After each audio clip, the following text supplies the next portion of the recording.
Hello, my beautiful family. Hope everybody's doing good tonight. Hope y'all have had a beautiful day.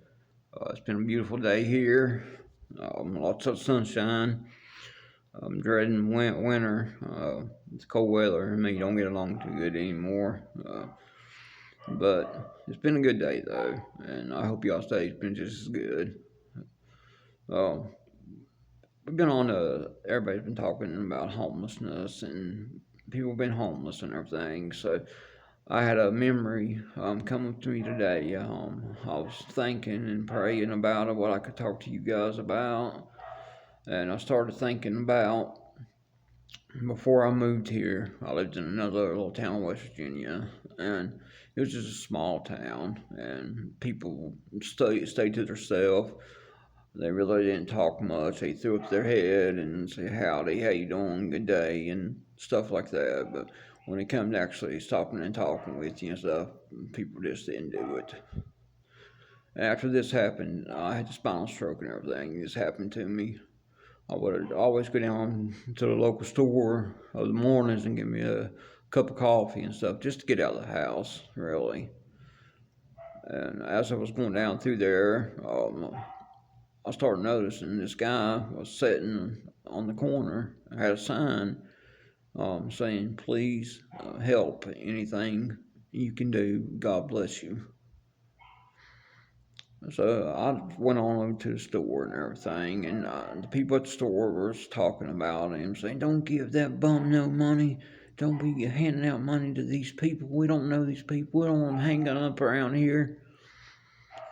And I felt bad for him. I did, and which I was watching the videos about Maddie and stuff at the time too, and which I wasn't saying that he was scamming or doing anything, but I kind of was hesitant about it. So I did go over and I gave him what little bit of change I had and stuff, and I told him God bless you, and I went on about my day, and I thought about the guy all day long. I did, and a couple of days later, I come back down, and he was still sitting there holding that sign, and I went over to the store, and the guy was like, "Yeah, man, all he does is sit out there all day long with that sign, bothering people." He said, "I done called the law, and the law ain't done nothing about it yet." I was like, "Man," I said, "just let it go." And he's like, "No, he's running off my customers." So I was first thinking, I was like, "I'm gonna see what's going on here." So I didn't. The guy, I mean, he didn't want to talk or nothing. He didn't, and he was shy, and he didn't want to say nothing to me. And I tried to talk with him and everything, and he just hung his head, wouldn't really say much. So I didn't get out of the vehicle. I just pulled up beside of him, and he was just sitting there. And so I handed him a couple more dollars, and I told him, I said, "Just watch these old people around here, man." I said, "They ain't very nice." I said, "They're really, really complaining that you're over here doing this." He just hung his head again. So I went on and went about my day, and I come back down off the mountain that evening and stuff, and he was still sitting there. I mean, it was getting late. It was about 7:30, 8 o'clock. I was like, "Man, I'm gonna just wait and see where this guy goes to." So I pulled over around the corner where he couldn't see me, and I was being a little bit nosy, which I shouldn't have been, but I had to be. So I sit there at the corner and everything, and waited for him. And when he got up, he was stumbling, and I was like, "Oh man, this guy's drunk." And he was stumbling around and like going side to side, and I watched him go in the store and stuff, and he come back stumbling back out with a paper bag, and I was like, "God." He went in there and spent what money he got on booze or something. And which I felt bad for even thinking that, but I mean, I thought he looked like he was drunk. So I was like, "I wonder where he's going to." So I sat there and I waited a little bit, and there was a path up around the back of the store. I remembered it from when we was a kid. It would go up and around the mountain and come out the park. And I watched him go up around the back of the store and saw him go up to the path and started walking up through there. And I pulled around there to the side and I was like, yeah, there he goes. He's going up on top of the hill. So I circled around and took the road and went on up to where the park was. And I sat there forever, man. I mean, I was like, gosh, man, this guy ain't coming. He done doubled back or something. So I got ready to pull out. And right when I did, I could see the top of his hat coming up through the woods. And as he came up through there, he was still like bobbling back and forwards. And I was like, oh, man, this guy is really drunk. So I watched him come up out of there. And he went up to this dirt road and started up the path up to where top of the hill. There wasn't really nothing up there. It was just an old dirt road. Went to like a turnaround. So I was like, why is he going up there? So I sat there and watched him for a minute. And it was about dark. And he was stumbling up through there and everything. I was like, he must have a camp or something up there. So I was like, I'm just going to be nosy and pull up through there and see.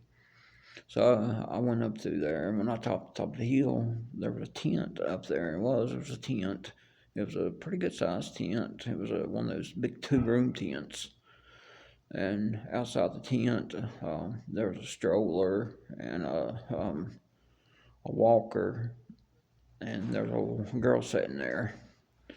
And I got up to where she was sitting and everything, and I didn't see him. I just seen her, and she was rocking a baby, and there was a dog running around, and then there was a little girl coming out of the tent.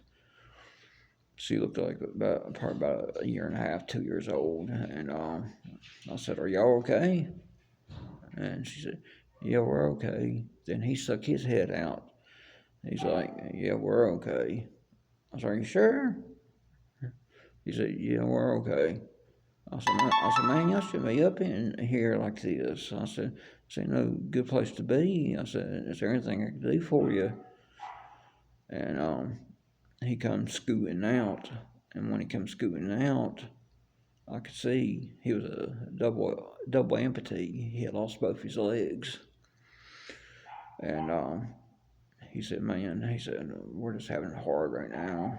He said, we're trying to get out to Kansas where my grandma is. She's got a house out there. She's going to let us stay. He said her sister, she's bad on drugs, and she took off and left her kid on us. And we just had a baby ourselves. He said we tried to get help and everything. He said it's just hard right now. He said, like he said, you can see. He said, I'm tried everything to get work. I can't get no work or nothing. He said, we're living off $600 a month Social Security. He said, it's just not working. He says, we're trying everything just to get out there. So I said, well, I'll tell you what. I said, I don't have no money. I said, but you come back to the house. I said, and we'll see what we can get done. Let's get y'all out of these woods and everything for a couple nights until we can figure something out. And he didn't want to. I could see he was like, man, I can't. He said, ain't nothing against you. He said, I just can't take my family somebody I don't know. And I said, I understand that. I said, what can I do, man? He said, if you could, he said, if you could just get some bandages for my legs. He said, or I've been walking. He said, they're pretty raw. The nubs where they fit down the prosthetics. I said, yeah, man, I'll do. I don't have much money, but I'll get what I can. So I went out to the drugstore, and they was getting ready to close, and I went in and got some different things I knew he needed, and took it back up and took him some drinks and stuff, and I tried everything to get him to come back to the house, and he just wouldn't do it. And I prayed with him and stuff, and told him I would try to help him as much as I could. And I went home, and that whole night, man, all I could do was think about them. And how everybody made fun of him and thought he was nothing but a drunk. And it come to my mind how I thought he was a drunk stumbling around. And I thought, God, please, let something happen. I said, I'm so sorry. Because I did, I felt awful. Me thinking that man was a drunk and stuff, and him suffering the way he was, and just trying to take care of his child and taking care of somebody else's child. And I mean, just doing everything he could. I mean, they wasn't out doing drugs and stealing. All they was trying to do was get money to get somewhere to get safe. And the next day, my cousin, he had come by the house and he had been wanting a old rifle I had. So I ended up selling it to him, and I took the money up to the guy, and I told him, I said, let's go. I said, if y'all want to go, I said, come on. And I mean, to see the look in his face, man, it was like I gave him $1 million. So I helped him get in the truck and everything, and took him down to the Greyhound station. And they was able to get a bus out that night. He wasn't coming to 2 o'clock in the morning, so um, I took him over to a restaurant and dropped him off, let him go in and get him something to eat and everything to waste time, wait for the bus. And when I left, he hugged me and thanked me and gave me his number. And even still to this day, we're friends on Facebook, and they're living out there, and he's got a great job. He's actually an intern, working for a company, doing some kind of glass work, and he's working up to being the manager there. So he's doing great. So I'm so glad that I was able to help them. But it's not what I done. It's what he was doing. He was doing everything he could to try just to make it. So we judge a lot and we take a lot for granted.